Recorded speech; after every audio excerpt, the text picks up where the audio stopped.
Ця панель буде англійською мовою, тому що у нас є гості, які не розмовляють українською мовою.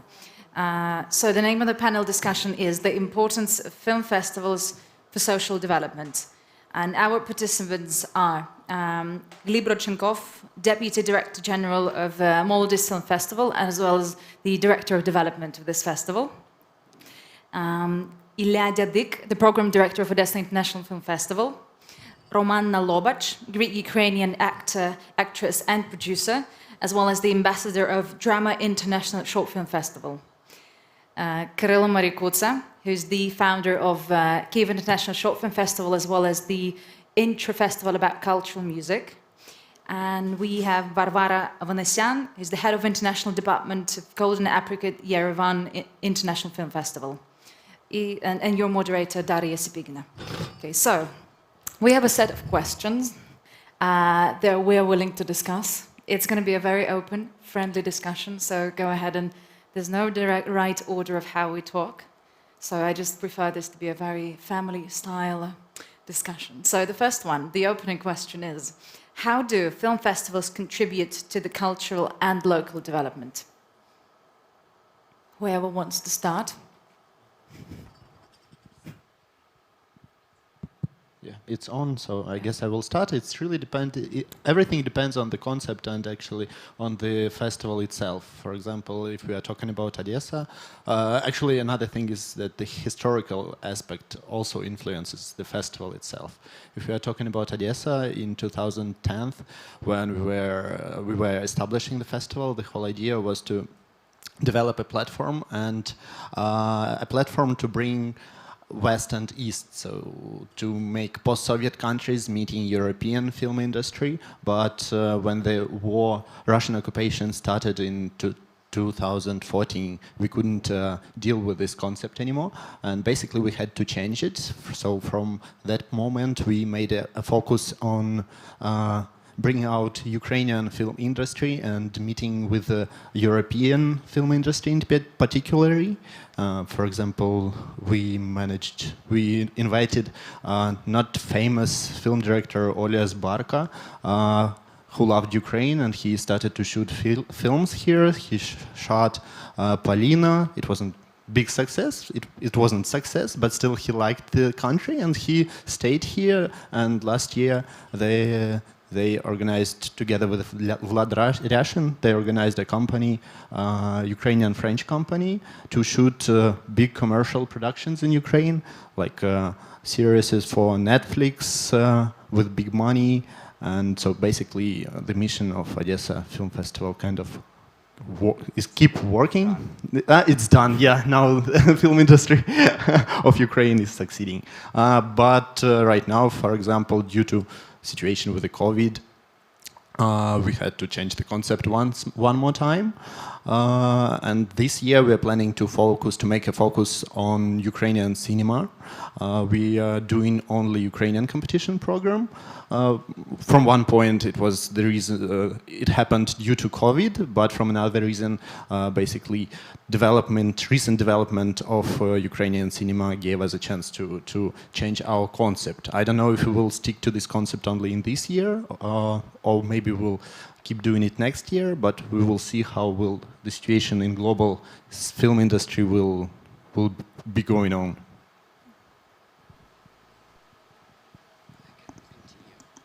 The thing is, with the festivals overall, and in this country in particular, is the fact that we don't really talk that often about development, because the festivals are behind economic values and behind the economy in general. And the thing is, what we want to see, like in the nearest future, as Молодість Kyiv International Film Festival, we want to see how much money the festival generates for the economy inside the local community. And if we are talking about Молодість, we understand that it's hundreds of people coming to the cinema, hundreds of people visiting Ukraine because of the festival. They are spending money in the restaurants, they are spending money in the cinemas, and etc., etc., etc. First of all, the festivals are sort of a landmark for creative economy to develop the city, the community, and also being a window to progressive issues, and that's what we want to do with Молодість.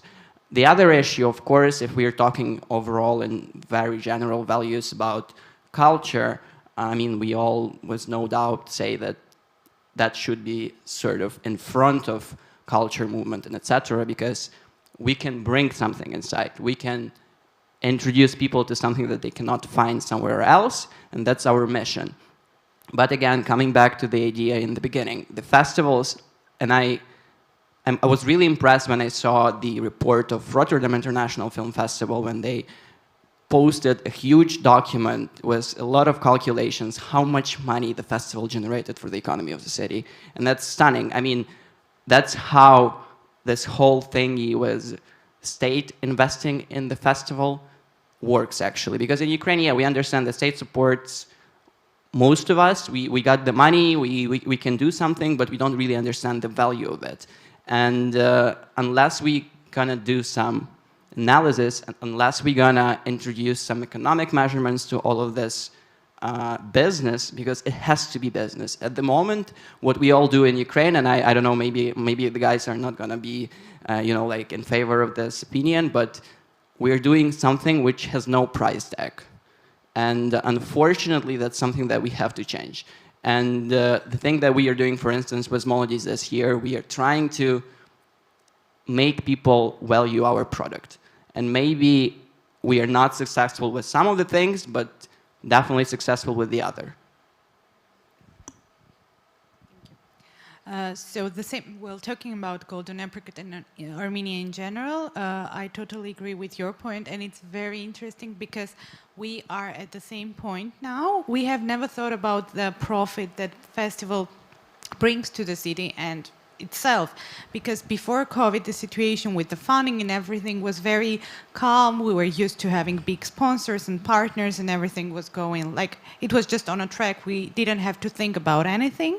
And then when a lot of things changed in our country, the war, COVID, and everything else, we started to understand that if we don't think about, because it's a huge, huge, huge history of 18 years with all the things you just listed, with thousands of people coming, a lot of films that have been screened. And we, as a festival organizers, haven't thought about it. And now we're doing the same research and trying to understand how can we develop the understanding also among the government, among the audience, that the festival is not just a party you attend or the films you're watching, but it's one of the biggest cultural events in this kind of a small country as Armenia is. We're calling Golden Apricot a crossroad of culture and civilizations because it has the unique thing. There, Armenian audience can see everything that goes on in the world, like the biggest premiere and the smallest films from all over the world. And people from all over the world can see the films from the region, not only from Armenia, but also from Turkey, Azerbaijan, Iran, and Georgia. So it became kind of a center for Lesser Caucasus film industry, where all the programmers from all over the world can see the newest films, the smallest productions, and bring them like to bigger screens and audiences to share with.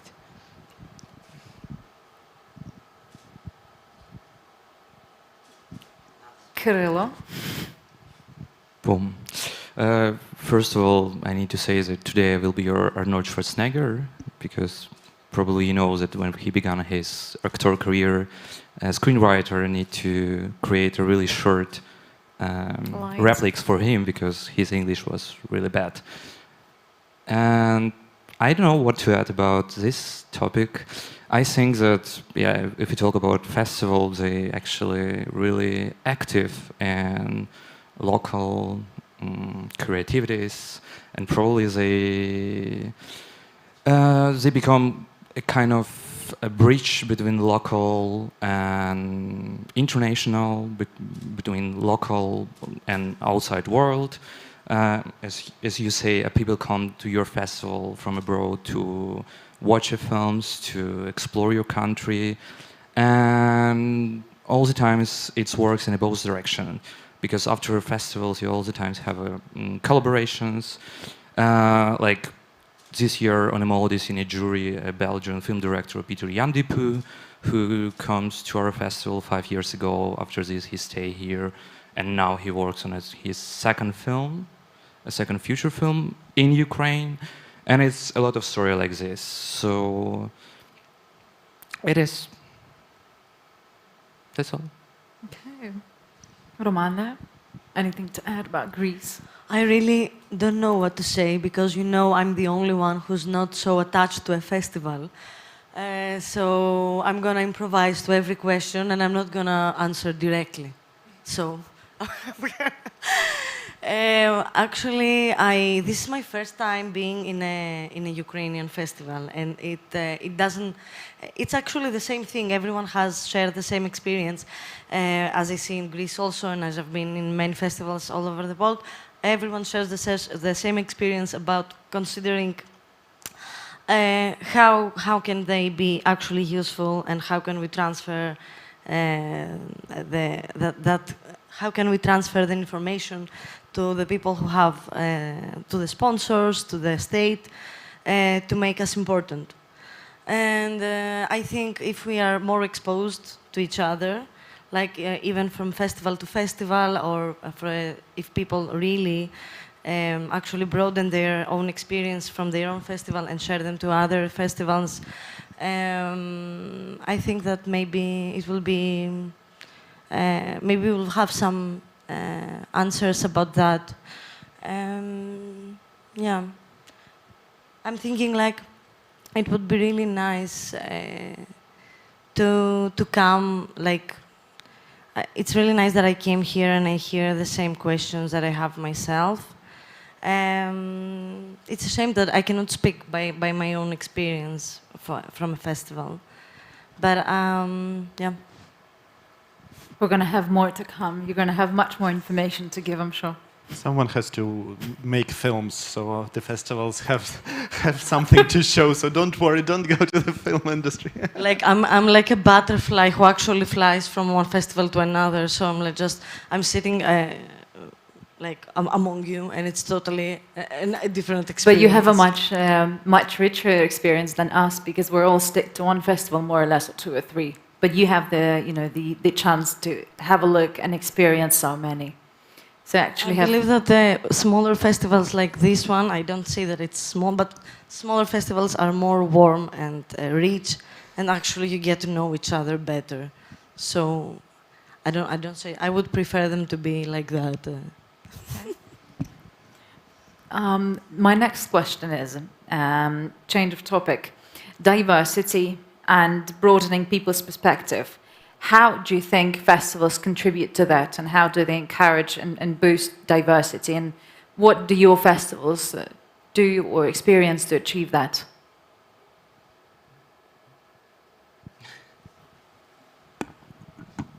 Well, I would say probably the fact that the festival is such a big thing. Like, I mean, some of us, we do perceive it as a big thing, some are not, but the fact is that, like, for instance, we have like around 200 movies this year. We can hide whatever we want inside, and we also can talk about whatever we want. And that's, like yesterday when I was at the opening ceremony of the festival, and like half of the, like government and like the ambassadors are sitting in the front, and, LGBTQ plus agenda is not on the list in Ukraine at all. But then you have a competition program basically financed by the government. I mean, like partly, but the festival is financed by the government, and then you can see that this actually works. The festival can be allowed to talk about progressive issues and progressive topics, and that's what our team and our program department are really proud of, because we can deliver what we want to deliver, and we can raise whatever questions we can raise. Because it's cinema. Cinema is very, like open and broad for interpretations, and you can do whatever you want with that. And that's basically it's not only about Молодість, I'm pretty sure it works for every festival in every corner of the world. The festivals are those cinema festivals, film festivals, are those who are allowed to speak a bit louder than anyone else. So, and again, yeah. Actually, I just wanted to mention that that's true that most of the festivals are really open to new ideas, to discussions. But if you try to remember the history, most of the festivals were appearing as a tool for propaganda or counter-propaganda. Like the Venice Film Festival was a place for Mussolini to talk about fascism and censorship and dictatorship. But then Cannes Film Festival appeared, and they wanted to work in other direction. But it's true that most of the festivals right now are just giving opportunity to most of the people express their feelings, ideas.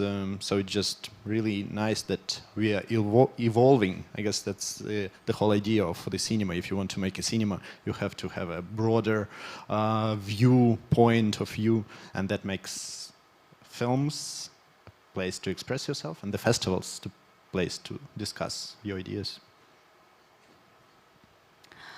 Well, in our case, Armenia is a very small country where you can find both people with like very open-minded people and audience that is not ready for anything new. And I'm not talking about anything controversial, just new. And through the years, we have always faced a lot of issues, a lot of problems, tries of censorship, even when the government was trying to tell us what to do and what to screen and not to screen. And the only way is just struggling. And, we had times when we tried to hide the things that were in Europe, like not to talk about it, just to show the films.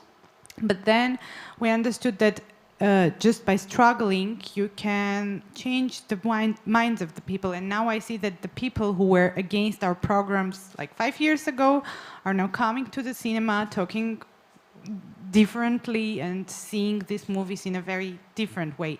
But it's always an issue, and I'm afraid that in our country, in our case, it will still be. And it's not about like diversity, LGBT community, and it's for example, we had a program which was Armenian-Turkey Cinema Platform, which was Armenian-Turkish filmmakers cooperation workshops, which then created films.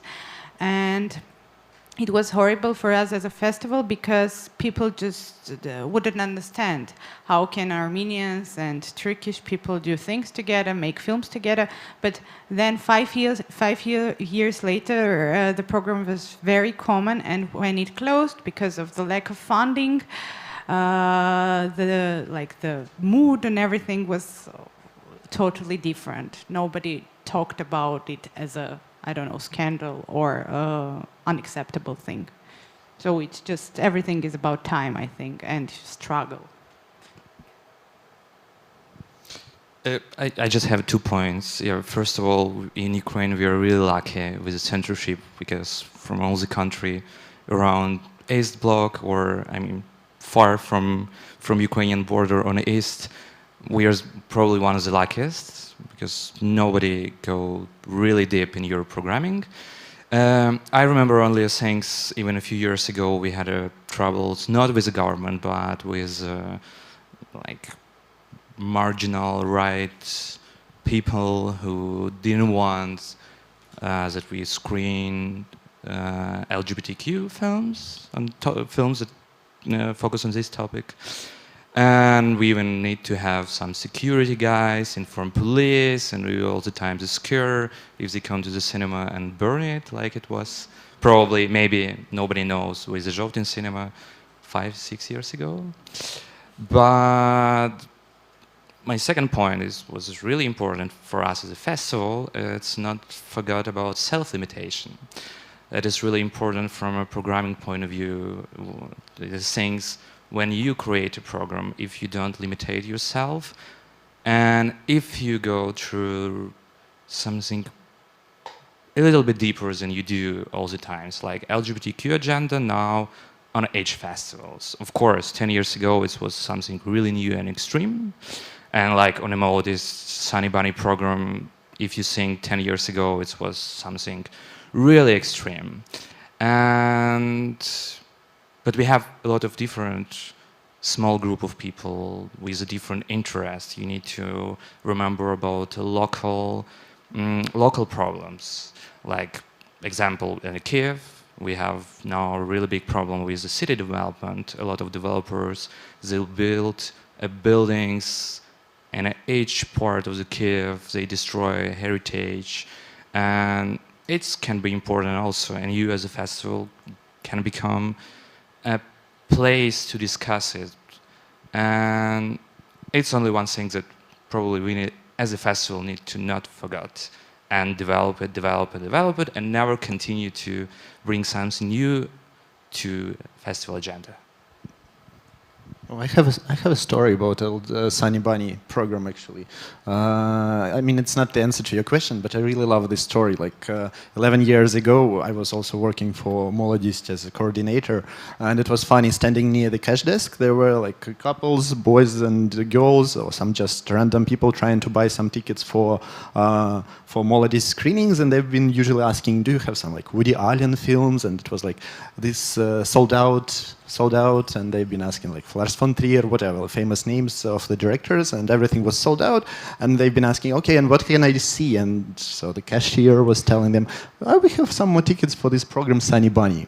So that's probably how Молодість developed its audience in the beginning, at least for Sunny Bunny. I know it's not the case for right now, but it was really funny. I'm not getting tired of meeting new people who were working at Молодість before. I mean, like, all my journey throughout the festival, I'm meeting someone who is going to tell me, like, I was working there 10, 15, 20 years ago.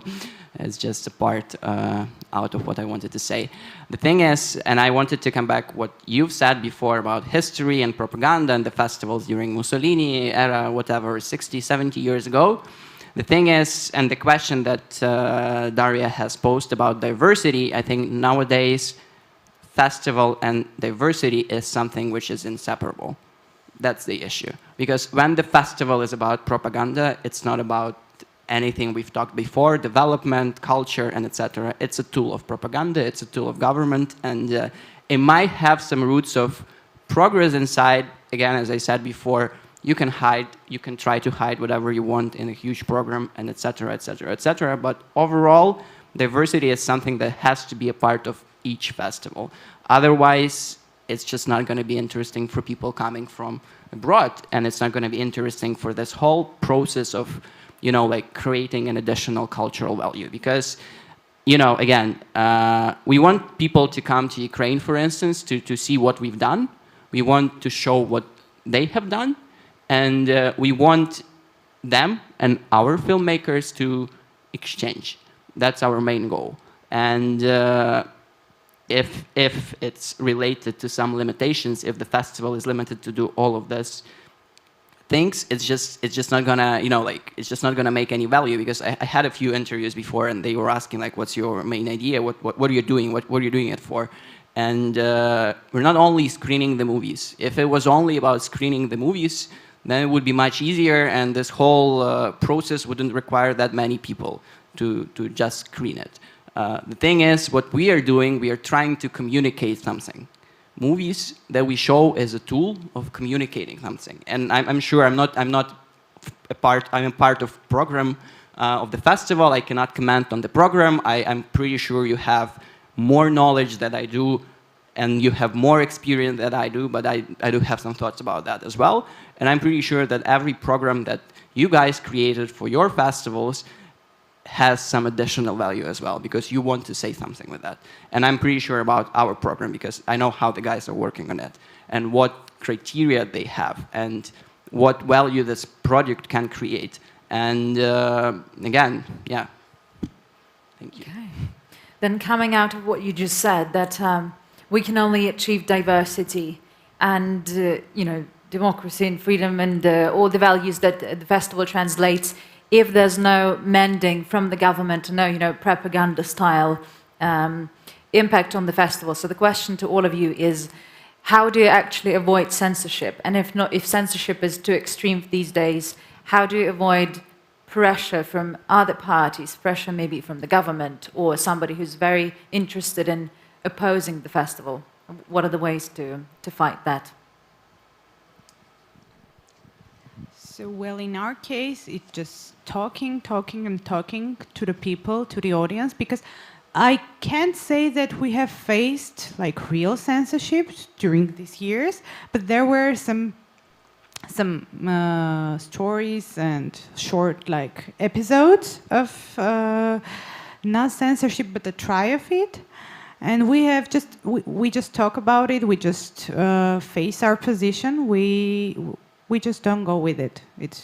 I can't say much because I can't remember of a real case. There were some small episodes which we just ignored, let's say. We just did what we're going to do. And that was it. I don't have much to say about it.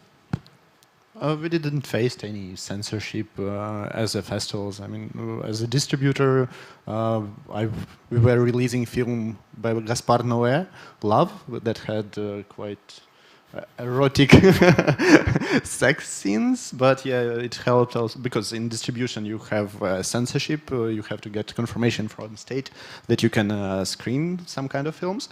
And basically, yeah, we did the same. We talked with the experts. We explained that this is filmed by a famous French director and got the prizes. But in festivals, we didn't had any censorship so far.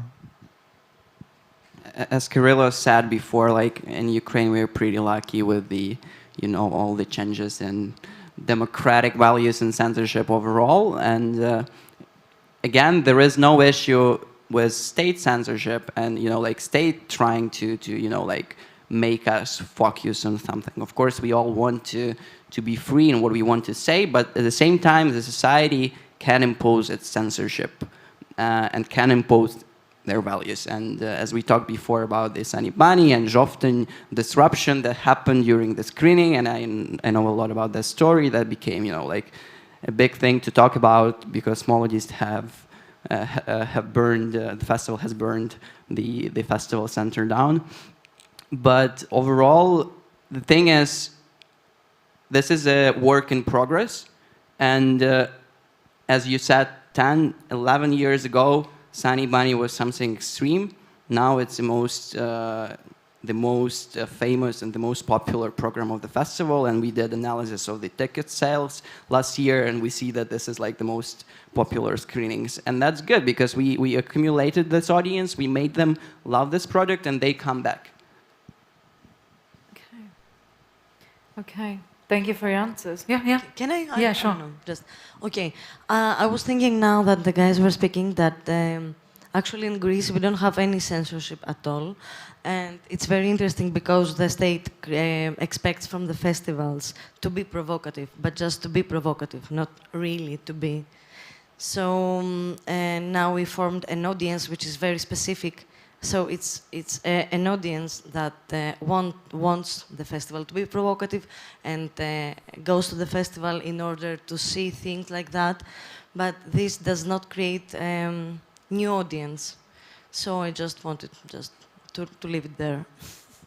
Okay, then. Well, it doesn't create, I mean, like being provocative or whatever, like, I would say progressive, like that's the issue. And it goes, I mean, like if we are going to stay in the same situation economically wise and the whole, you know, like there is no development in the country at all, we can show as many progressive movies and raise as many progressive topics as we want, but nobody will come and watch it. So it just depends on how well people are feeling about their livelihood and, let's say, their purse in their pocket. I was thinking like why the people that wants to go to a festival and watch those films are already ready to be there. So how can a film festival actually bring more audience to actually wonder about those questions that the festival raises? Shall I give my thoughts on that, or what is the question? Well, the thing is, that was our biggest challenge with the festival, with Молодість. I mean, like, I have good news to share. We sold already half of the tickets we sold last year throughout the whole festival, and it's a great success for the first day of the festival. And I actually think it's not the people who didn't come last year but wanted to come. I think it's new people coming to the festival and watching it. So again, the problem that we have in this market is that this is a closed community of closed friends who are going and watching. I mean, like I've been to all the festivals that guys are representing here, like, and you see the same faces all over again and again and again and again, and that's pretty sad because it's the same.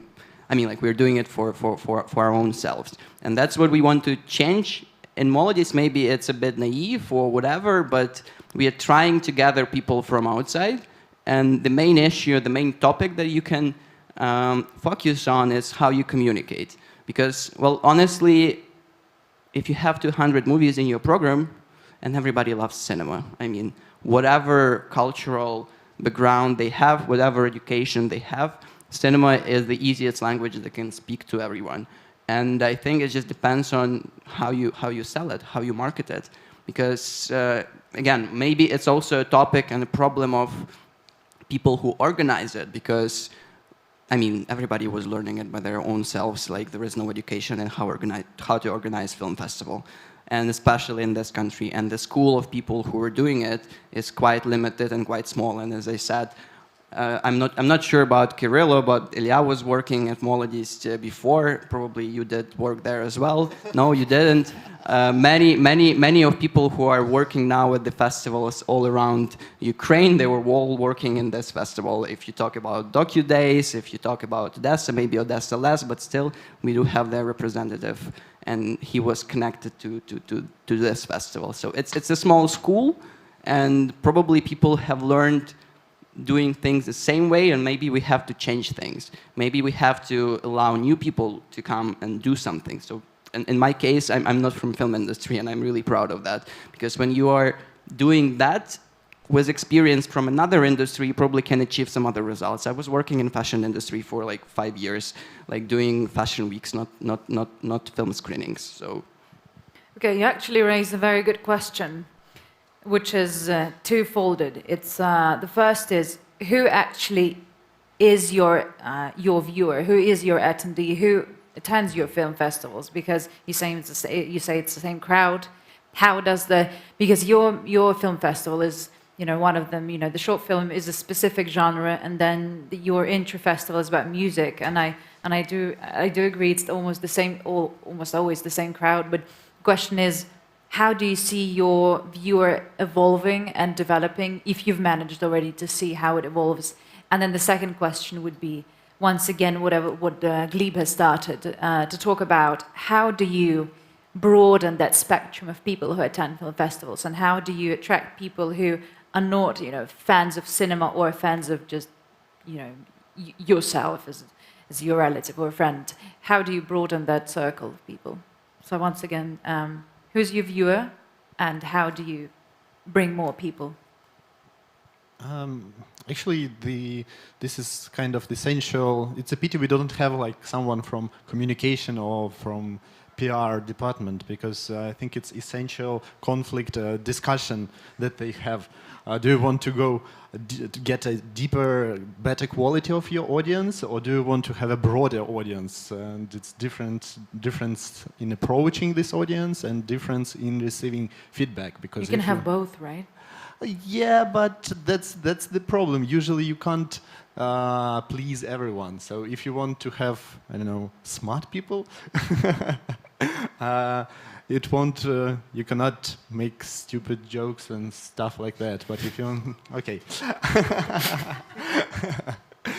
Okay. In any case, every festival has its own audience, and in my opinion, for some reason. It really depends on the concept of the festival. And this audience, I disagree that we see professionals, the same professionals everywhere on each festival, but it's because the industry is not so big and there are not so many professionals. But it's not only about the cinema, it relates to any industry. You won't have like millions of professionals in the fashion industry or whatever. But the audience, usually they select some types of festivals, and they select what they want to see, and it really depends on the mission of the festival. For example, in Odessa, we don't say that, but still people think that this is Cannes Festival of Ukraine. I don't like this analogy, but I don't like this analogy. But still, we have people that love red carpets, that love high heels, and probably they won't go to another festival just because they don't see themselves as. They won't have a chance to be this, I don't know, stars, celebrities. They won't have this feeling on another festival. And I'm not saying that every festival has to have this kind of celebrity thing. That's cool that you can go to another festival and feel yourself in the democratic attitude. So it really depends on the concept of the festival.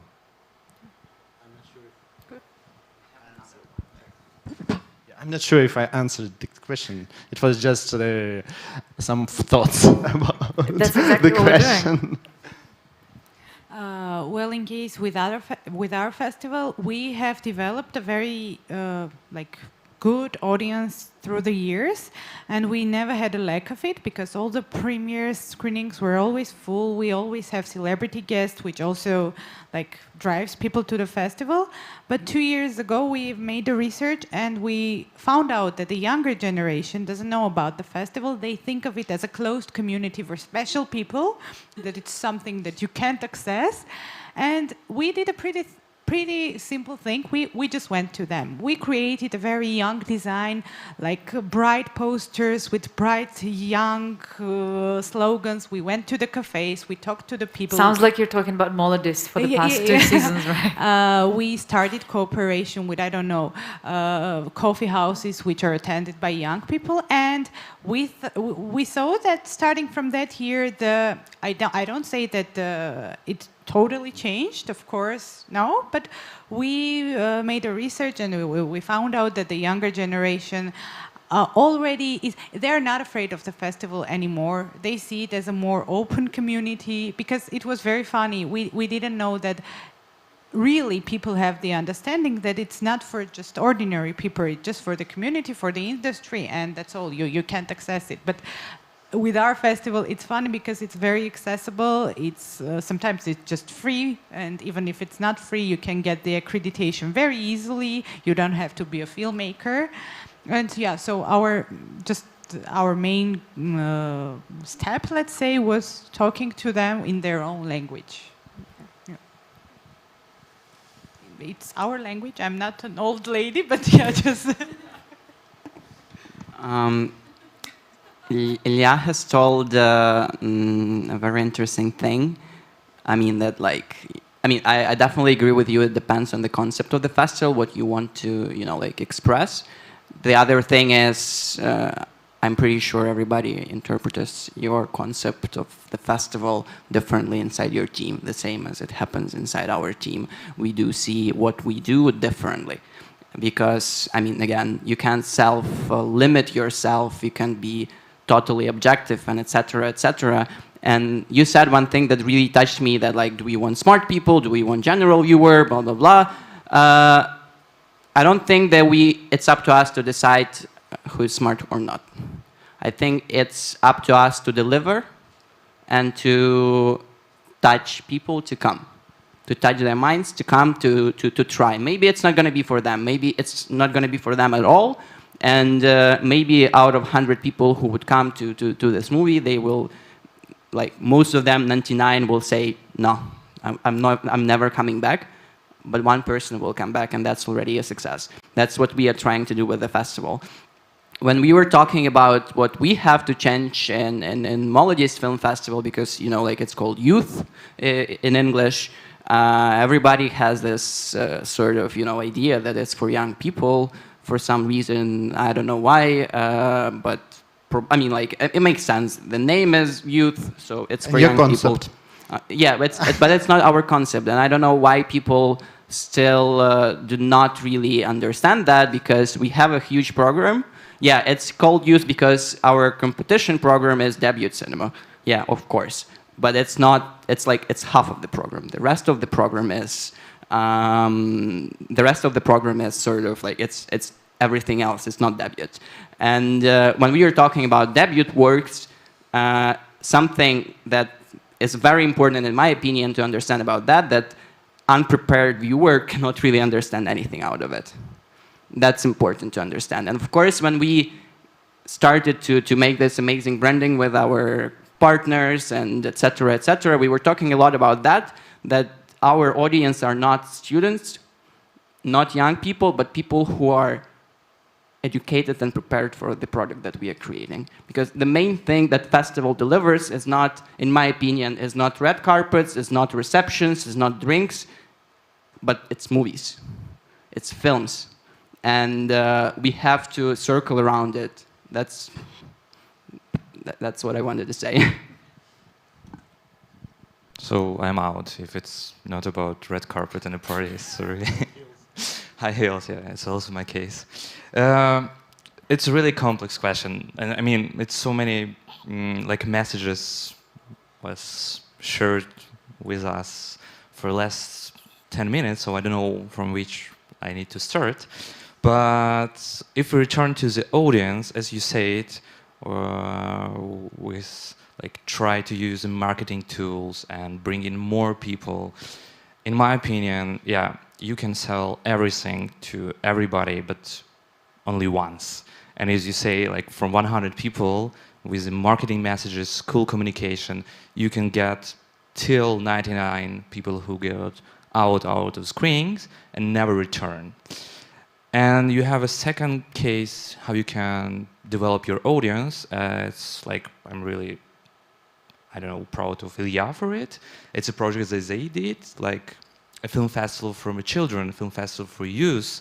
You just try to develop your audience from the beginning, because it's one of the biggest lack in our society in Ukraine. We don't have access to the super cool and good cinemas to people from a beginning, from a childhood. Yeah, you don't have good films on a TV. You don't have good films in a cinema. You don't have film education in the schools. Nothing about it. You don't have any art education at all for kids. So it's kind of really long-term developing of audience, but probably it's also will give some results in 10 years when these kids grow up, come to the Молодість, and they will be educated, they will be prepared for films that they don't have access to the cinema regularly because they attend the festivals. Probably, maybe, in 10 years we also will have some film education in the school. And all of these things is really important to develop your audience, not only in marketing, but as you say, it's also one of the biggest problems here in Ukraine for people who organize a film festival or culture event. I have like a little bit less than 10 years of experience in this area, and for that time, probably 8 from 10 projects, they don't have communication at all. They have pretty bad design. They don't use the right communication tools for audience. Like, okay, we will go to a local public radio and share all our programs there, but your audience didn't listen to this radio, and etc., etc., etc. So it's also really important. And the last but not least thing that's really important at all, it's developing activities not only in Kyiv, not only in Odessa, not only in Lviv, but all around Ukraine. It's also a big problem, because if you create a film festival that want to be a magnet for all creative cluster and all creative people from all around the country, you need that these people, that not only people from Kyiv come to the festival, but if you live in a small town, you don't have cinema, you don't have nothing, you don't have a film festival, you just watch Netflix, you just watch, I don't know, TV channels and all the blockbuster. You don't have a reason why you need to go a first time on a festival and see something different and begin to develop yourself as a viewers. And yeah. And on our festival, a short film festival, it's one of our small part of our concept.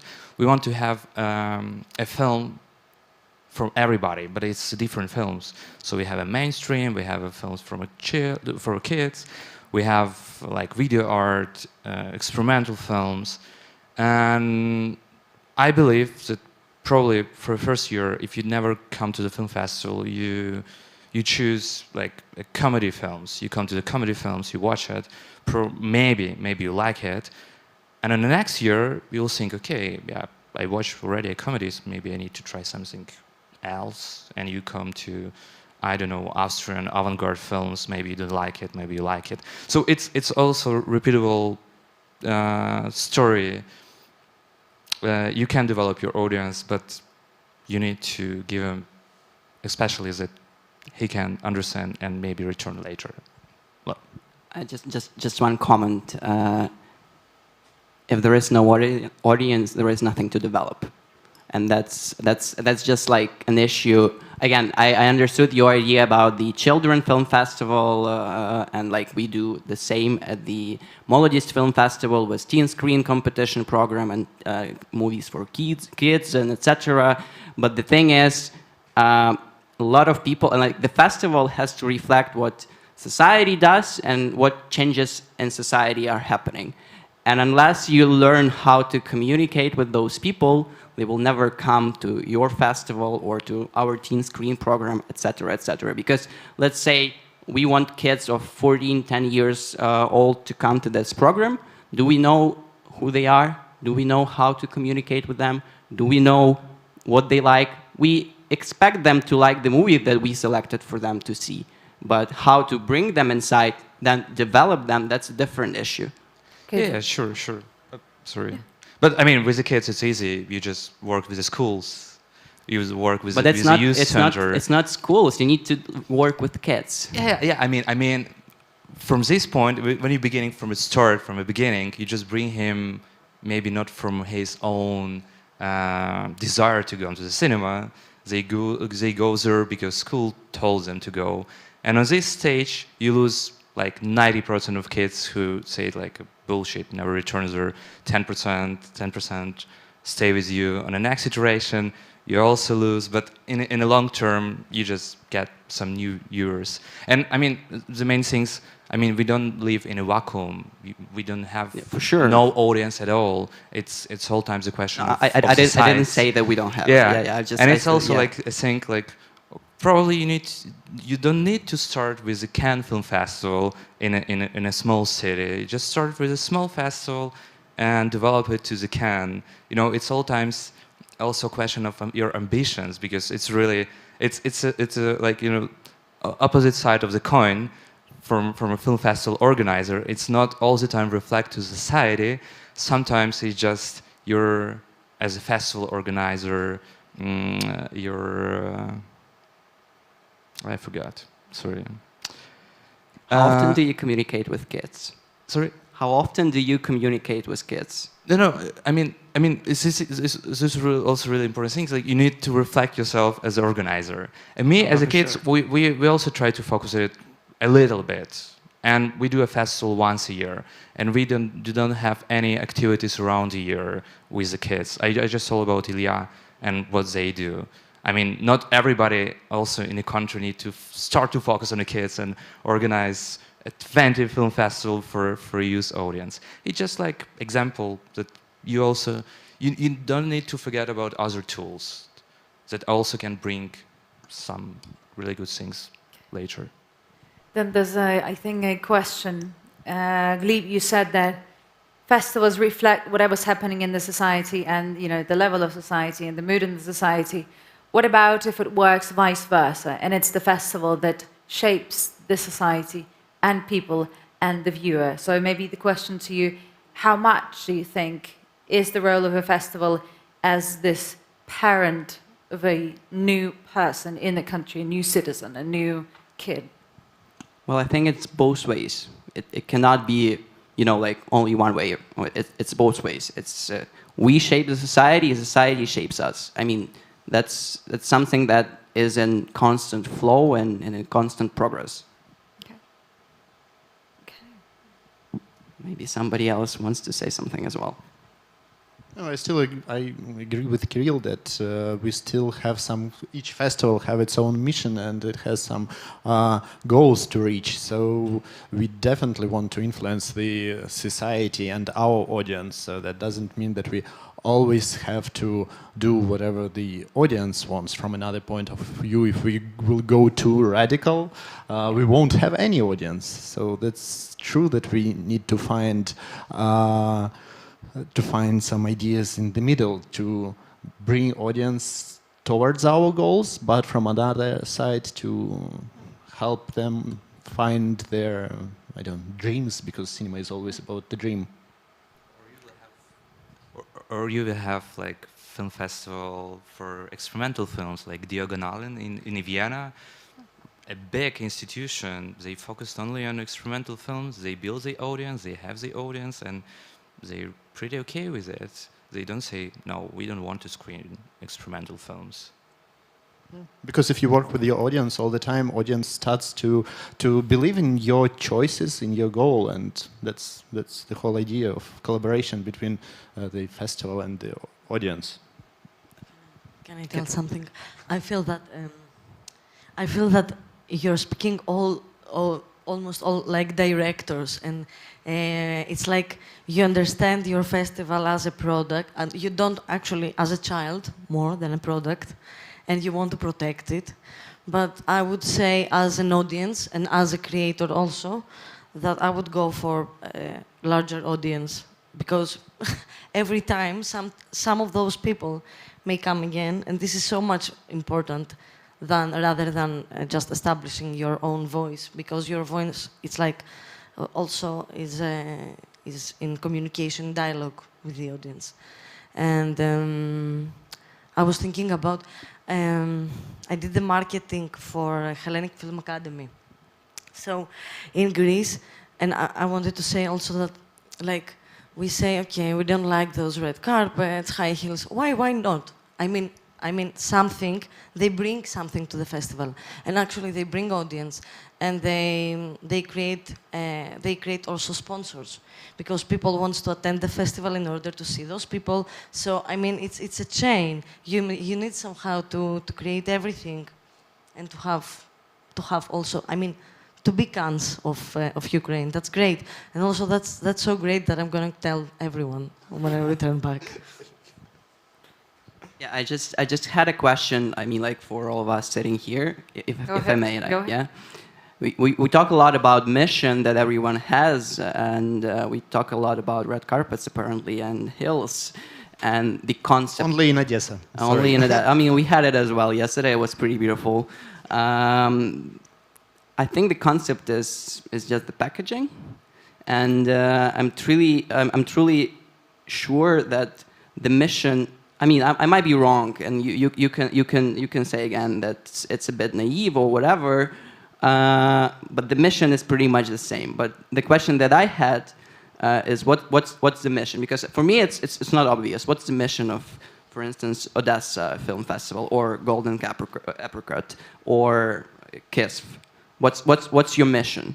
I mean, the concept I understand. The packaging, this whole thingy of making an event, I understand, but what's the mission? I mean, definitely for any Ukrainian festival, the mission would be on development of the Ukrainian film industry, but it's just that I can say that in Odessa we have different stages of this development. We have pitching, we have of the scripts, we have a film market for distributors and cinemas, we have co-production markets, and then definitely the competition of Ukrainian films. So that's the ways to achieve our missions. After that, we definitely have all these red carpets, as you said, for bringing sponsors, for bringing the wider audience. But the core and the most important thing is working with the film industry.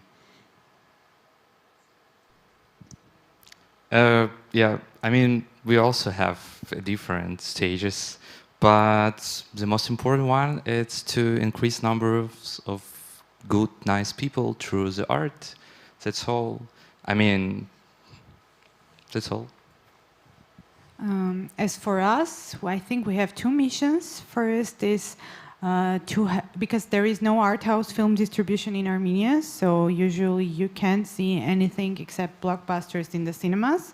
So Golden Apricot is the only way for people to get to know this type of cinema, and I see that they are very grateful for it. And the second one, which is like for the festival, is to become the regional center, to be the place where the programmers, the producers, the filmmakers from all over the world can gather to see the projects, film scripts from Lesser Caucasus region.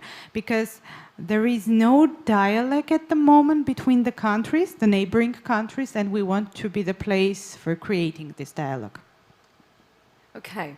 So based on that, the question... Can I add, because we didn't say about our mission. We have a mission as well. And I was thinking, actually, that we will all have the same answer. And I think we pretty much did, because for us, and that's how I see the value of the festival and the work that we are doing as a team, is to educate. And that's what Kirill said, to increase the number of people who are shaped by art, who are shaped by cinema, and who are shaped by the progressive issues and topics which are raised in these films. So the red carpets, again, it's a nice topic to have. The red carpets the film industry development. Of course, we do want to do that as well, and we do this during this festival with 3 different pitching projects. Was the first TV series pitching, with the first documentary pitching, with our traditional boat meeting pitching.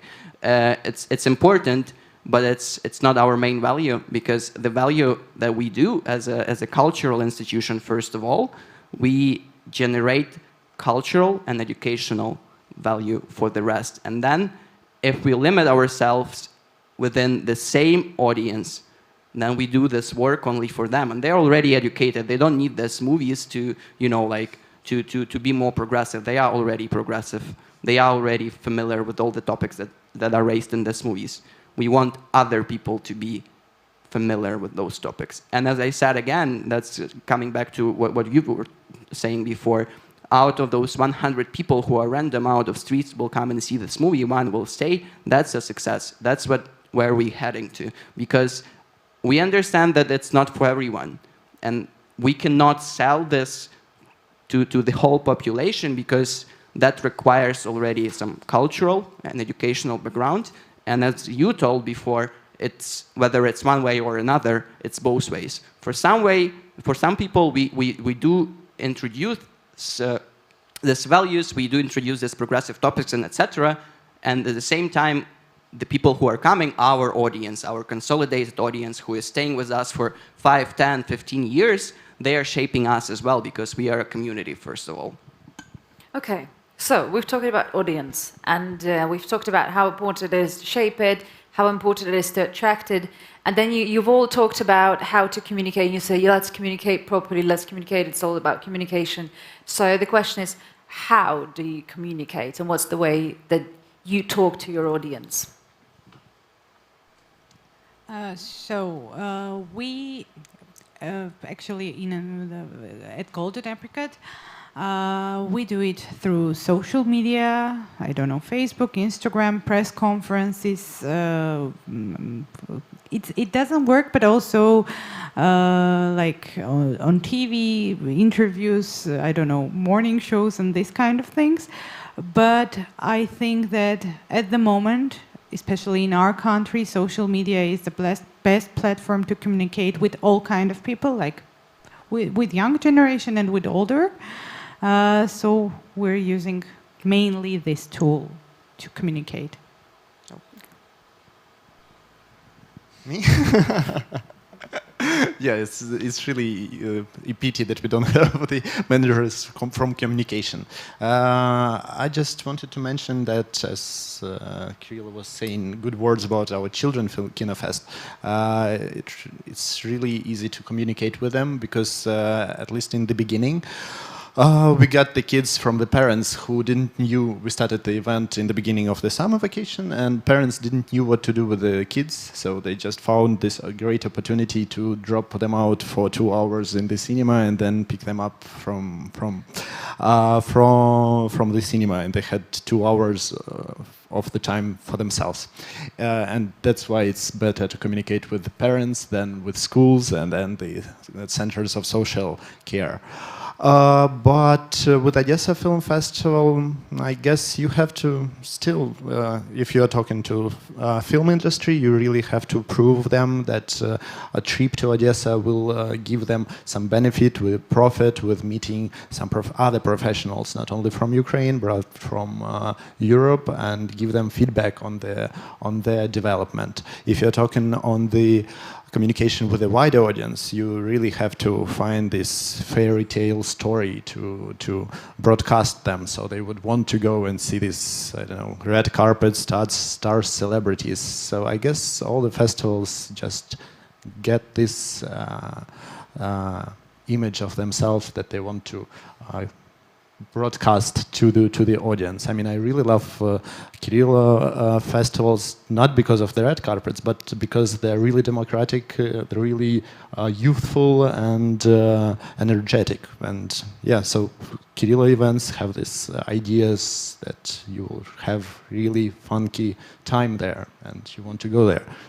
Молодість is also a great event because you know what to expect, and you know that you will come and you will find out something new, because Молодість always wanted to bring something not extreme, but something unseen before.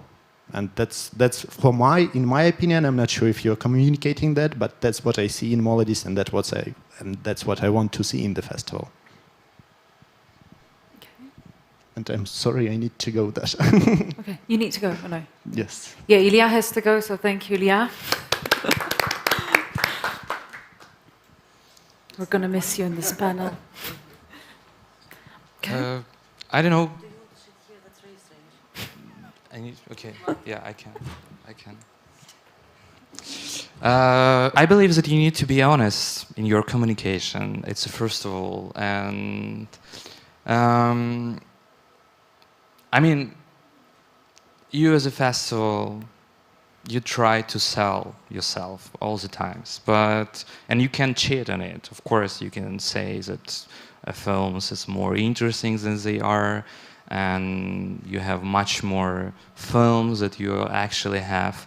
But if you try to explain to the audience why they need to come to this film, or why they need to attend the festival, and maybe give them a little bit more than just like, this is the best film and the biggest film selection from all around the world, it can attract. And also it's returning to these questions that we discussed before, like it can cut a number of people that never come again to the film.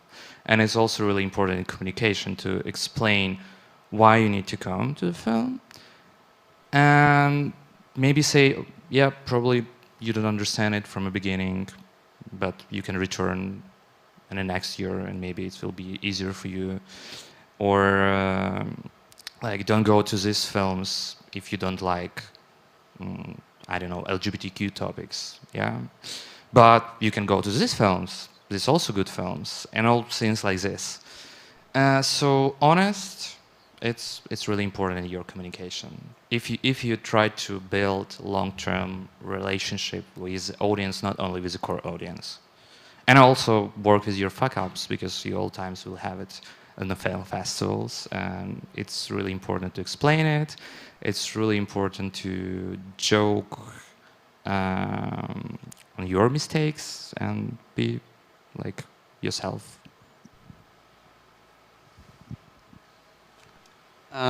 Well, again, yeah, we were talking a lot about communication that Молодість does, and I had this thought like 2 weeks before Молодість has launched, that if the same people are communicating the same message for a really long period of time, this message doesn't work. And nothing works if the same people are doing it for a really long time. That's why we have democracy, and that's why the society decided to elect new government every 4 or 5 years, because we need a change. And if you're not changing the ways of communication, not even ways, because like the channels are going to be the same, social media, out of home, TV, whatever, that's going to be the same for the rest of the times, probably. I don't know, TikTok has added into this, but it's social media. But the thing is, like, who communicates and who represents the idea? Because the society, as I was saying before, the society is changing and we have to know how to address them. I have no idea how to talk with kids who are 14 now. I don't know what they're doing. And I would be pretty honest, I don't know how to sell them the movies to the children kinofest or the teen screen competition. I don't know. I mean, I really don't know. I have to research that. I have to talk with the kids. I have to download TikTok and understand what they're doing there, because that's important. And then who is representing the idea? Because if the festival is not changing and the same person is, you know, like saying the same story all over again and again, that's just not gonna work. People are gonna, you know, like they get bored because of what you're doing, and hence I think the festivals have to either involve other people inside the team who are going to, you know, like change the course of communications, because communications, they have to change all the time. And you can sell whatever you want to sell. And there are examples of, you know, like good press secretaries in very bad cases in politics, and it worked well. The same with the festivals. Like you can sell whatever. It depends how you talk about it and who talks. And when we want to sell our program, and we want to, I mean, like we all want to sell our program. We want tickets to be sold. We want people to be in the halls. This year we decided we did all the same. We changed the identity. We filmed some new videos which nobody understands, but I mean they're nice, looks good, high level, etc., etc. But we decided that we want other people to talk to the audience. We decided that we can involve some projects with the ambassadors of the festival, which are not from the consolidated audience and which are not from the film industry at all. There are some, we selected a list of 12 or 14 people, I don't remember exactly because there are other people doing communications at the festival, but there are like 10 or 12 or 14 people. Some of them are directors, some of them are from film industry, the rest are not. The rest are not, and that's our, how do you say it? That was a new idea. I mean, like, there is nothing new about it, but for us it was a new idea. And it worked. It worked in a way because when people from fashion industry or people from music industry talk to their audience about the film festival that they have to attend, that might bring some attention. Can I just one mark? Yeah, you say everything correct and clear.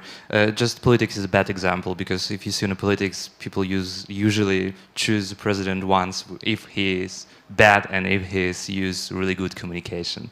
But if we talk about developing an audience, it's in the end, if a person bad and people choose him, he see it in a few years and he never returned to them. I mean, but I'm not in general, I'm not a fan of comparisons at all. I mean, like, you cannot compare politics to film industry, that's for sure. I just had a few examples in my mind, for instance, with the President of the United States of America, the previous one, that was quite a hilarious person. Like, and he has changed 4 or 3 press secretaries, and if you remember the first one and the second one and the third one, they had a pretty different vibe of what they were communicating and the administration was communicating. That was the comparison. I'm thinking about that we're considering that we are somehow thinking that people won't still go to the cinema, and that's sad, what I'm going to communicate with you right now, but I think no. I think people don't want to go to the cinema and they don't really care about the cinema anymore and about screenings, and they don't care about film festivals at all. And yeah, we are totally small society which is recycling all the time, but somehow I think that's very personal. I think that we need to renovate somehow the idea of how the audience perceive the screening. And then the film festival, I think, somehow has something very valuable to contribute to that because it's an experience. And I think now with VOD platforms, we all have the access to see films. So screenings must be more important, must provide something more valuable, must provide an experience. So film festivals, for me, I was thinking, needs to lead those experiences, needs to provide huge experiences. So then, like, cinemas can copy something of that and then bring the audience back to cinemas. Because we're always considering the viewer as someone who wants to come and see a film, or he is a potential client, but I think he's not a potential client at all anymore. And now with COVID, for example, in Greece, the restrictions are so strong and hard and bad that you cannot go to the cinema. And you can only go to an open-air cinema with half of the room empty. I mean, actually turning that that discussion to a question of how do you preserve what is an inner core of cinema, which basically hasn't changed for more than 100 years. It's still the people who come and they look at the screen at the moving pictures, and you can barely find any other sphere that hasn't evolved so much but also stayed the same so much. So in terms of festivals, Молодість is 50 years old. It's like almost 2 times older than this country because we're celebrating 30 years this year, and Молодість is 50. It's a lot of time, and it's like at least 3 generations. Then the question is, how do you preserve that heritage? And also, you know, Kirill, yours is like around 10 years old, and maybe you can share your experiences as well. How do you preserve what you've started with in your traditions, but blend something new in? Like, since we're here at Молодість, we can talk about Молодість as a good example of how Молодість Youth Film Festival used to be young, and now it's young again. It's the second youth. So basically, it took a year to transform it incredibly, and we could see 2 years ago I wouldn't even step into the cinema. I'm a big film geek, but I never somehow met with Молодість Film Festival. But now that you've changed the way of communications and you've brought the heritage plus this very beautiful, renewed, refreshed, young touch to it, I am attracted as a viewer. So the question is, how do you manage to preserve the root of how you start and what the festival meant and the mission you all had, but also rethink yourself? Well, I would say that this heritage that we have, we still have a lot of heritage with Молодість, can be both ways. It can be a curse, it can be a blessing. Because, I mean, there are not so many brands in Ukraine that have such a history due to, you know, like, to the history that we have. That's the only regular event that happens for 50 years. And that's amazing, that's incredible. It has changed dramatically throughout the history. As well, it wasn't international before, it became international with Ukraine becoming independent. I mean, it was sort of semi-international. The thing is, when you apply this, how's it called in English, discourse or agenda of brand heritage or heritage branding, you have to face a challenge because, you know, I'm hearing this all the time. I can see it in all the faces of people from the industry. Well, I've seen it before. Now it's a little bit changing, and I'm glad for that. That Молодість youth became old. And there are reasons for that, and I understand that. And I was saying about it when I was talking about ambassadors and people who are representing the idea of the festival. That's important because if people are the same all the time, I mean, that's going to be the same. You know, because of the festival specifics, the competition section, which is related to debut cinema, apparently people from the industry are coming to this festival once or twice to present their movies, because we don't take non-debut movies. And they can come back later with the you know, like, festival of the festivals or whatever, but in competition section, no. So apparently those people are coming back to the festival only once or twice. And they have a perception of the festival that they had when they were there. But as I was saying before, the society is changing constantly. The viewer is not only the society, the viewer is changing constantly. And we have to address the needs of the viewer differently every year. And maybe next year there's going to be a completely different team, or in 5 years it's going to be another set of people. They will address it better than I did this year, for instance. So with the heritage that we have of this 50 years, that's an amazing story that we can build around, but apparently it's not always the best. Some people do perceive it as a Soviet thing. We do want to make it, you know, like contemporary art museum, sort of like that. That's where we are heading to. And yeah, I don't know. Any other thoughts on heritage? Kirill?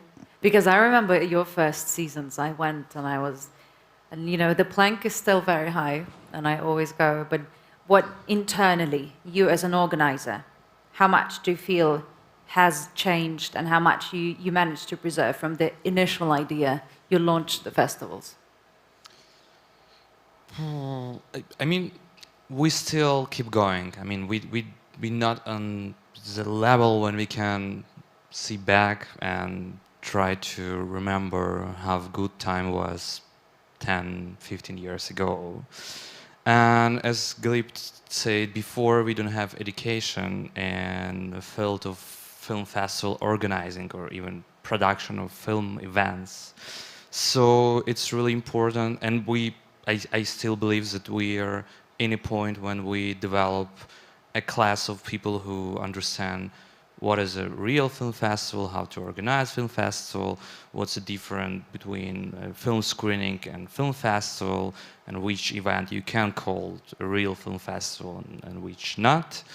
So it's, for us as an institution, just was a time for understanding how to work, actually.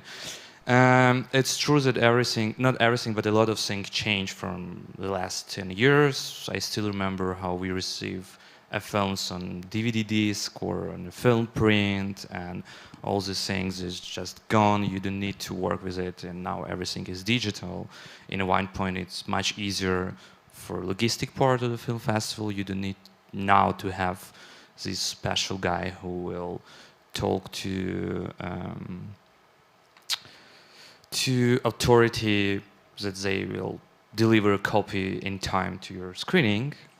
And yeah, we just try to keep going, developing yourself, exploring how we can do better, not forget about our roots, and try to bring a good cinema to Ukraine. That's all. And yeah, this year we will also screen, of course, we will screen the best films from our 10 years, but probably that's all. If we talk about heritage in more deeper things, I mean, it's also a point what we choose as a festival. We don't have a lot of regular activities during a year as a festival, but we have a side project as a distributor, as an organizer of different film events, a different film festival, and we not focus on only a short film because we are a short film festival. We develop different ways, and we're bringing like a classic films on a regular basis to Ukrainian cinema, and it's also a point that we believe can help us as a festival, because of course you watch Apocalypse Now, but you watch it on a TV or you watch it on a laptop, and when you come to the cinema and watch films in this format that it was created for a cinema, maybe you will change your like idea of film as art in a general, and you will think that maybe you need to go to some other not popcorn film screenings, and maybe in some way later come to the film festival like this. Well, No, it was joking. with us, it's. I think I was thinking what to say, and with us, I think that the festival Golden Apricot always dreamed big, because, for example, when it was founded back in 2004, there was no film production in Armenia at all. It was a post-Soviet country with so much problems that cinema was like the lowest priority. And even the founder of the festival, who is one of the most acclaimed documentary filmmakers in Armenia and abroad too, he was working in real estate. He was not doing films. But he and his team always dreamed big. And this is the heritage, and this is the tradition that was passed to us when they stepped back and like gave the road to the younger staff. And this is what we're doing. We always think that we can do more. We can have all the guests that we want to have. We never think that, oh, come on, we're Armenia. Like, I don't know, someone from the biggest filmmakers will never come. No, we just try to achieve. We talk to them, we work with them for several years. Again, with the film distribution, it is very hard for us because we face a lot of problems, because we buy the films from the CIS distributors, which is usually Russia, which is very hard to deal with because the films are much more expensive than if, for example, if you buy them from the international distributor. It's always easier. It's always, I don't know, it is challenging. But we always to try the ways and convince everyone and everything to. Of course, we failed too. We had bad years, we had good years, but we never give up. We go with the flow and try to develop the festival in one way or another. Roman, do you have anything to add? Not forcing you. No, not for my film festival. So, yes, I was thinking about that. It's not exactly the movies, even if we like to see them, even if we like the movies and they are very important. I mean, I play in movies, I do movies, they are important. But the most important thing is that, and in the screening, it's not that it's something that it's unique and you can see a film. It's about coming together. It's about communication. It's about that you're inside a room with other people and have the same experience. So it's not about your experience with the screening. It's about more of a communicational experience of the vibe of a festival, of the vibe of the screening. This is the most important thing of all. So it's not even about the program. It's about how do you feel when you come to a festival. And that's why I told in the beginning that it was really strange. I prefer small film festivals or smaller, or the film festivals actually that has a unique vibe to provide. When they are sure what they're doing, somehow they make you feel comfortable. And this is very inclusive and creates this feeling that people want to come again and feel somehow the same thing that they felt before. And then I thought about how we created again those small circles. Like we have, okay, you have this in Ukraine, I didn't even know about it, and I'm from Ukraine. And we have that in Greece, and actually you don't even know about it.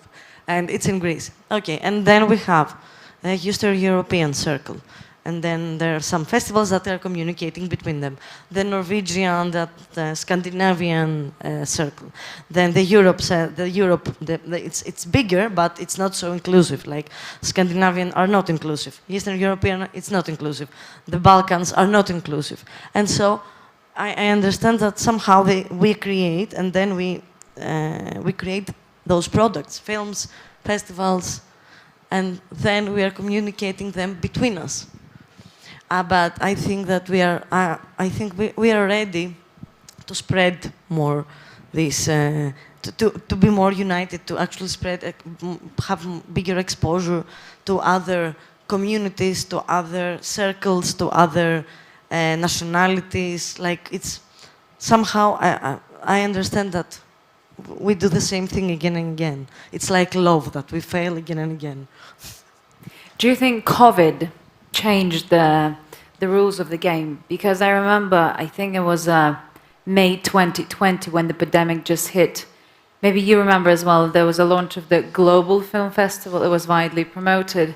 So maybe the things that are changing, maybe that is the way, the COVID kind of brought us together. No, actually COVID do the exact opposite thing. Okay. So the question is, how did COVID impact what you were doing? Because some festivals switched to online, some festivals did hybrid, some dared to do it physically and properly. And coming back to what you talked about, it's all about the community of people that come and communicate in the same room. So I've attended, the last festival I attended was Rotterdam Film Festival, and it was a physical festival. And then the next experience that I had was awful, and it was in Thessaloniki Film Festival. It's like they have also a market, so it's a big Baltic, not Baltic, it's a big Balkan event. Thank you so much, thank you. So, it was, okay, you could meet people, you shouldn't travel, so you didn't spend money on traveling, but though you didn't really meet people. So we had this Locarno Industry event. I was part of this Locarno Industry Academy, and we actually met like the director of Rotterdam Film Festival, very, very important people from EFP, blah, blah, blah. I mean, no one remembers us, and we don't remember no one. And that's not the point of film festival. And then I attended also Berlinale, Sofia meetings. I mean, it's okay. You do your job somehow, but not in the same way. But it's not good. So the question is to three of you: how did you manage to find that, to work with that, to arrange your festivals, not to lose the audience and not to lose the meaning of the festival itself? Kirill, Glib, Varvara. Okay. I mean, we are really lucky in Ukraine, but we are also, I mean, you know, yeah, I kind of, you understand what I mean. I mean, nobody realized how dangerous COVID can be, so we have event like this right now. Yeah, I got a vaccine, so. I got antibodies, so Yeah. we say. So we don't feel it at all. I mean, from last year, we just postponed our festival to 3 months, and we still get it in a physical way. But as I feel, COVID brings a lot of good things to film industry and the film festival industry at all. It's a big push that we need to have a long term before, like digitalization, using new tools. From ecological point of view, it's great. I mean, a lot of festivals go digital in a point when they don't want to go before a COVID.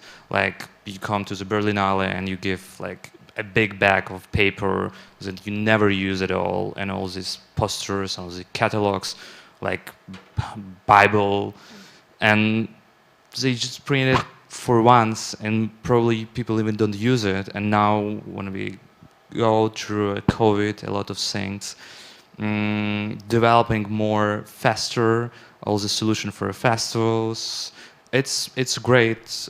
Things that we used last year, I think it's also amazing. I mean, it's bad for a film director, but good for a festival and for ecology and all. So what? We Do you see the masks that we're using? Yeah.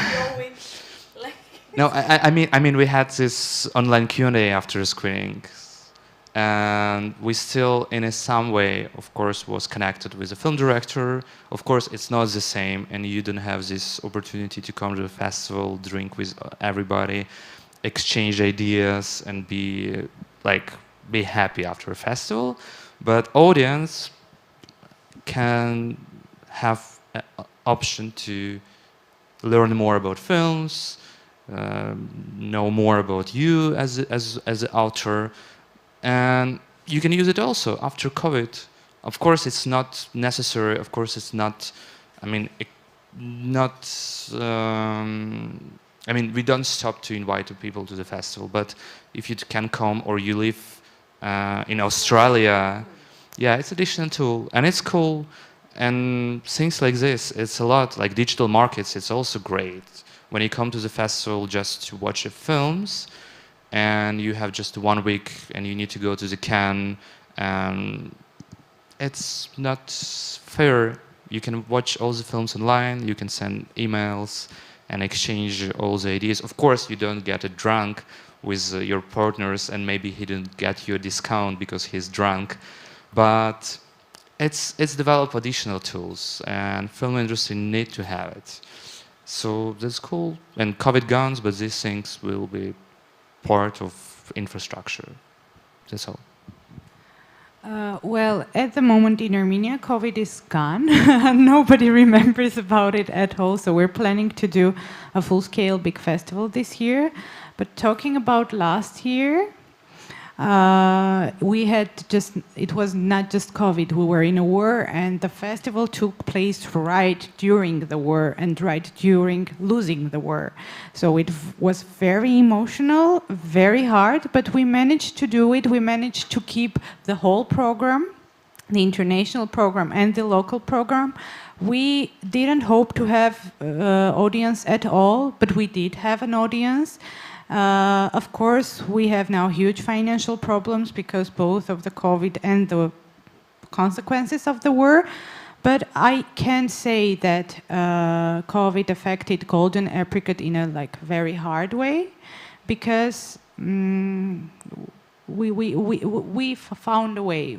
Right from the beginning, we decided that we're not going to do an online festival if the restrictions were going to be very hard, because it just doesn't make sense. We face the truth that our audience in Armenia is not ready for an online festival, and it would be a huge waste of resources, funds, and everything.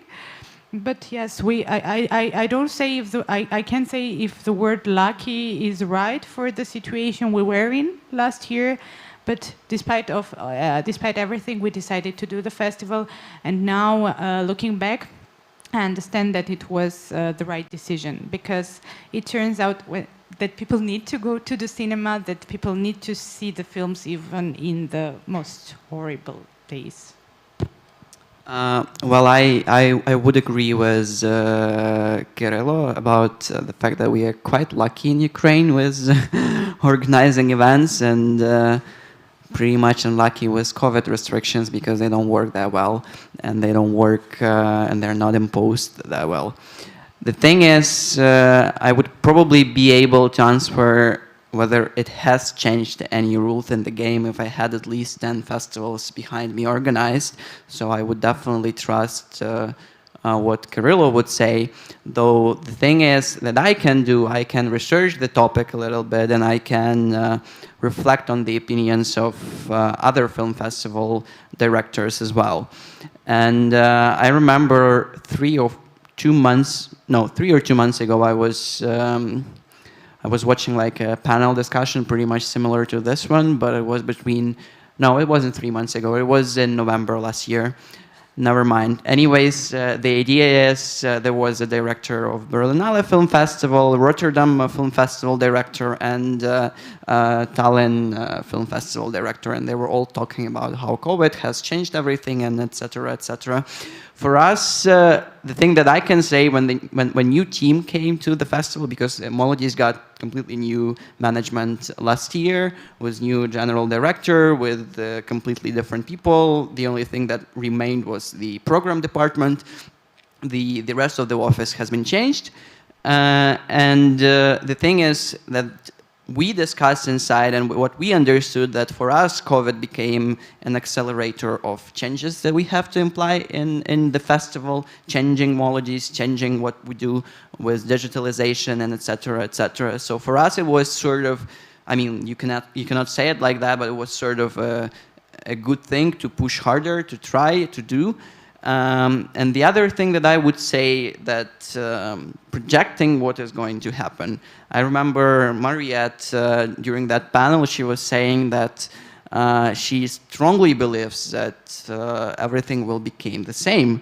And I would, rely on her expertise as well, because people definitely want community. They want the festival vibe. They want to, see movies together, and etc.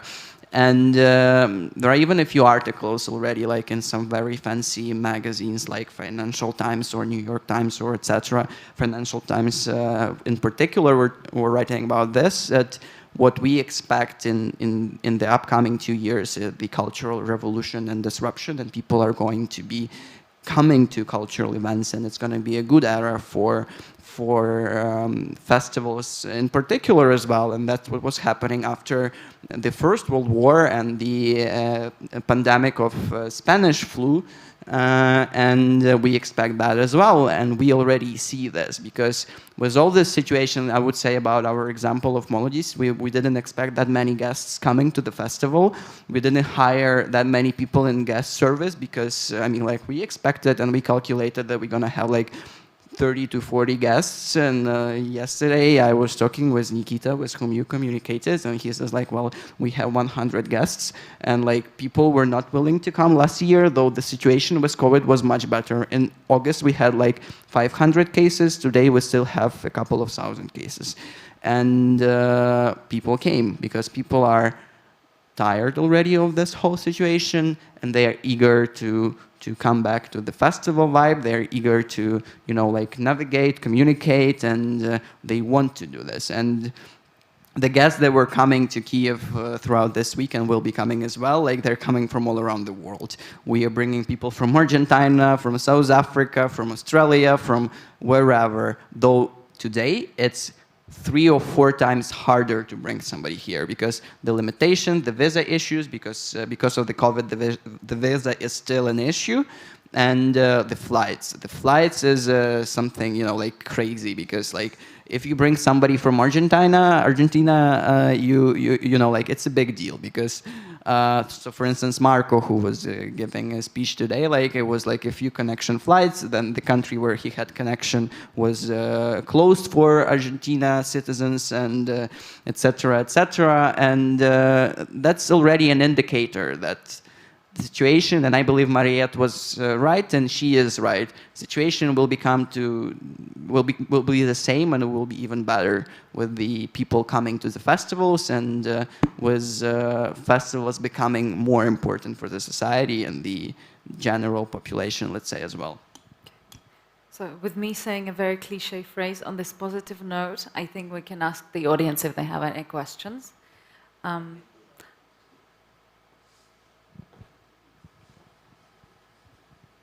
Hi guys, thanks for sharing these ideas today. I have a question regarding one of the previous topics regarding the audience and inviting new audience, like creating new ideas for the festivals. I know that there is more than 100,000 IT specialists in Kyiv. Like part of the people, they have a pretty narrow interests, like technology, sci-fi, space exploration. So could actually festivals, do they have possibility to create some kind of sub-festivals for specific topics, for specific some kind of Audience, specific audience.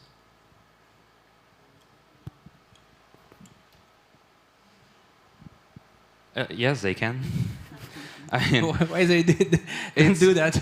It's what we see after like a digital revolution in the film festival industry. I mean, if you see a variety of film festivals around the world, 10 years ago, it was like 3 kind of festivals.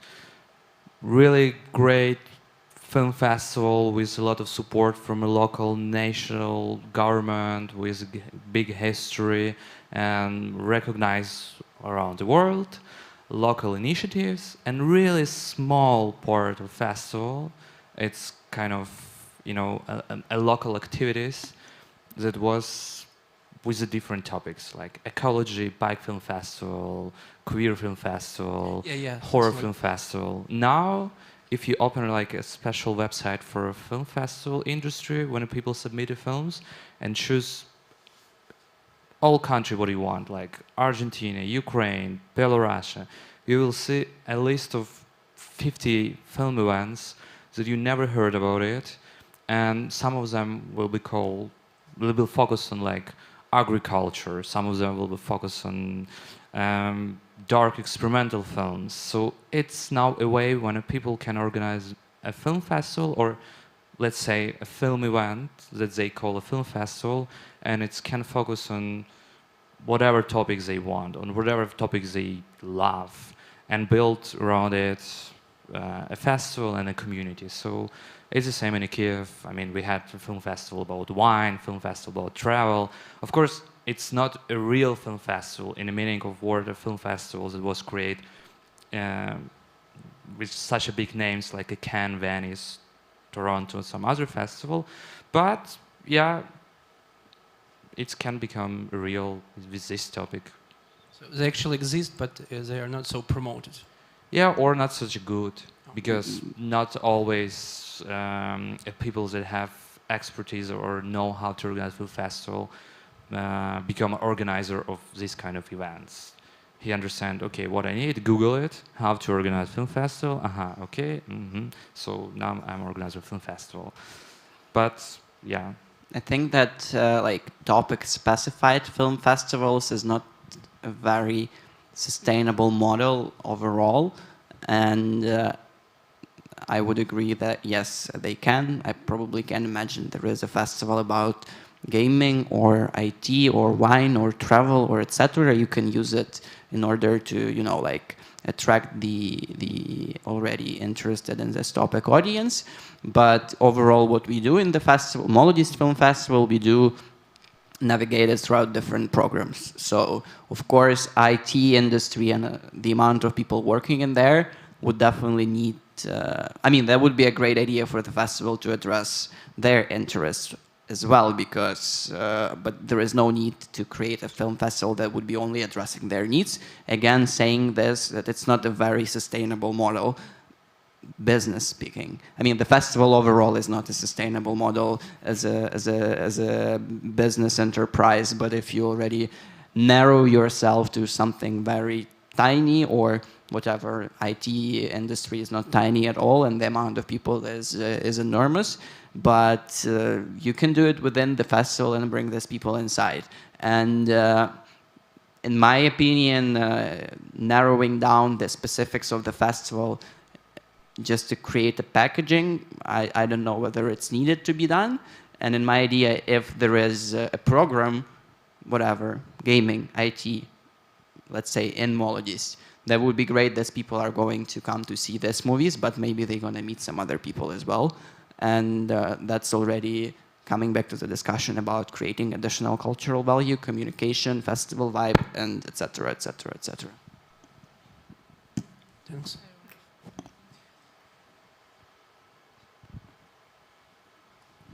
Hello. Thank you very much for this entertaining discussion. I am like a person who is a newcomer in the festival world, and as a volunteer this year of the Молодість Festival, I have hundreds of questions. However, tonight I just really want to share my feedback as a person from the audience, and I hope that it would be interesting. Well, I should say that I have learned about this festival this year for the first time, and I think it's a shame to admit it, but it's It's not. She learned about it not a long time ago as well, and it's good that you are here. Yes, and this festival celebrates its 50th anniversary this year, and it's ridiculous in some sense, but I think that the fact that I have learned about this festival this spring, and after reading just a small piece of information on the social media about it, and I instantly became so motivated and so inspired that I decided to volunteer. Nevertheless, I'm not a person who volunteers on a daily basis. So,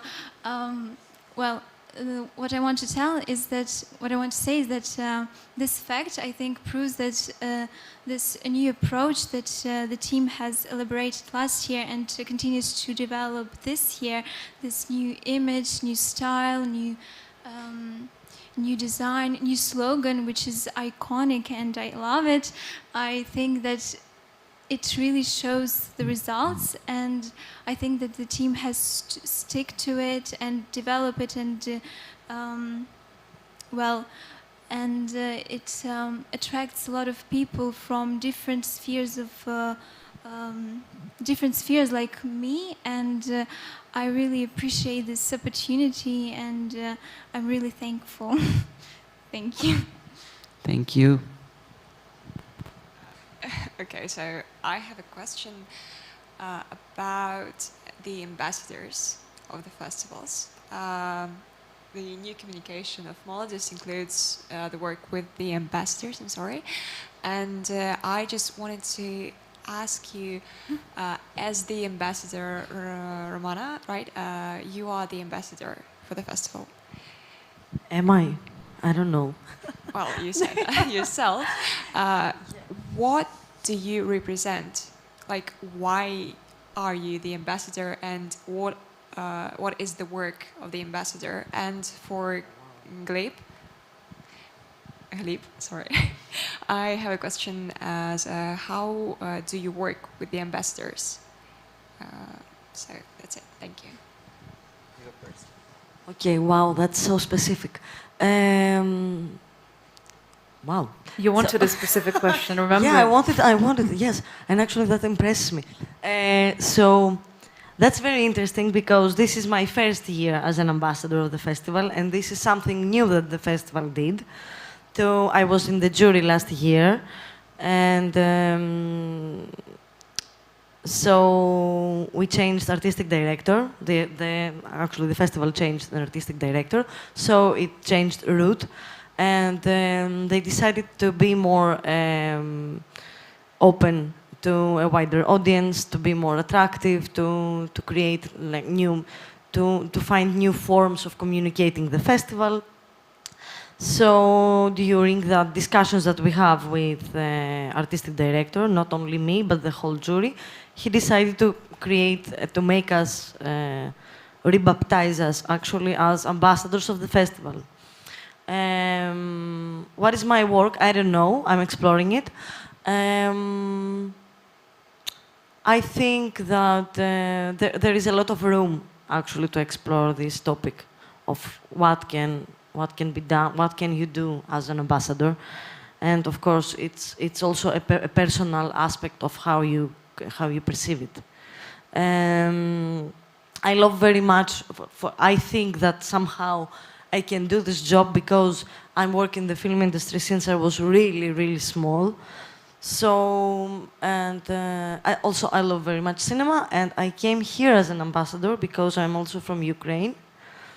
And the important thing for me as an ambassador, it was actually to create some bonds and to connect those two festivals, or more even, and to bring people from this festival to festivals to Greece.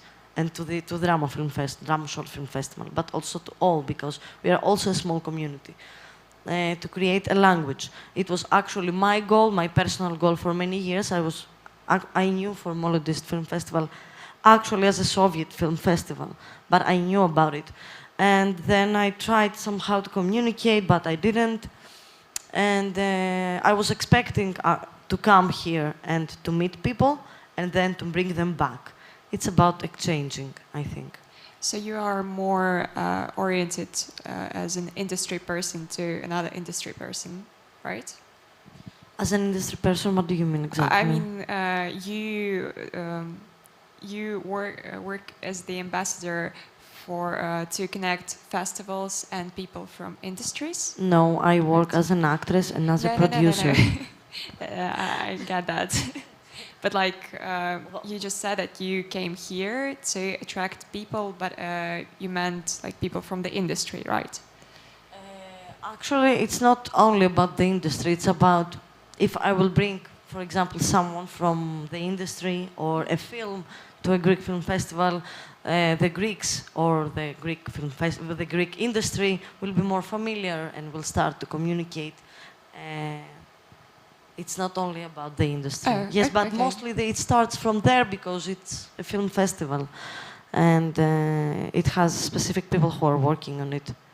So no, it's not about the audience. It's about, as an ambassador for the festival, I come here to create a common language and to find people with whom we are sharing the same experience, fears, passion, and to connect.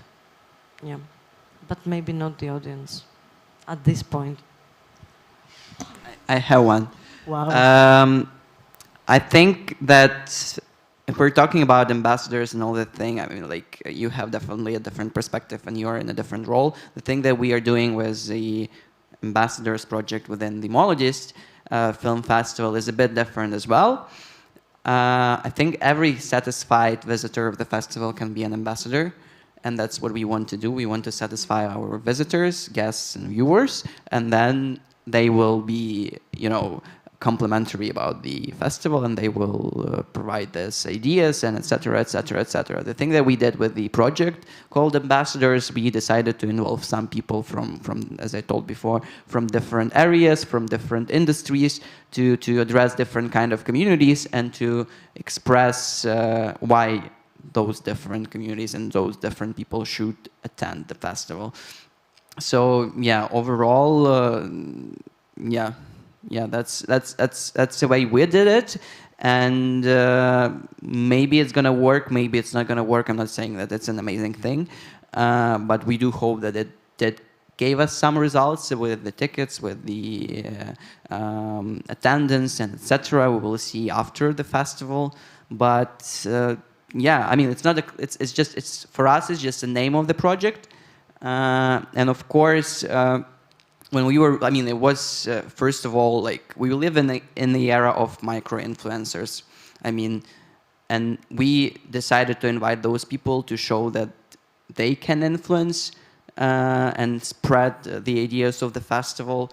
And yeah, I don't know, maybe it's gonna work, maybe it's not gonna work.